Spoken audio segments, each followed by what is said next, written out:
Yeah, frustrating is probably the best way to describe it. I thought we started the game really well. 11v11, I thought we were the better side. We created 2 or 3 good chances. So they've had the sending off. From that point onwards, we've dominated the game. And they've had a free kick just right on half time, and just had a feeling it was going to go in.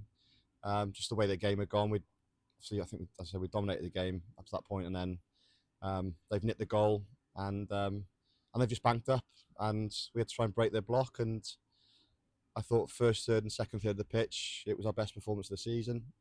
And then we got the final third and just felt we got a little bit desperate. And I talked about that at half time, not just putting balls in the box and making it easy for the centre halves, but trying to work and be patient and probe and find the best opportunities to put the ball in the box. And we didn't do that enough. We haven't worked the keeper enough in the second half. I'm disappointed myself, but I'm disappointed for the players more than anything else, because they were really good tonight.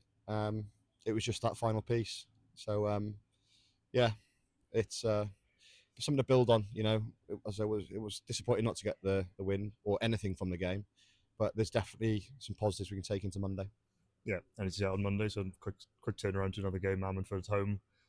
Looking ahead to that game, what are your thoughts on that game? How it's shaping up? Yeah, expecting another difficult game. The lads are all obviously frustrated. They know they should and could have got something out of the game tonight. And a good thing is they've got to wait a week. They've got 3 days and they're back in, and we're back at Park Avenue. Hopefully be a good crowd on Bank Holiday Monday.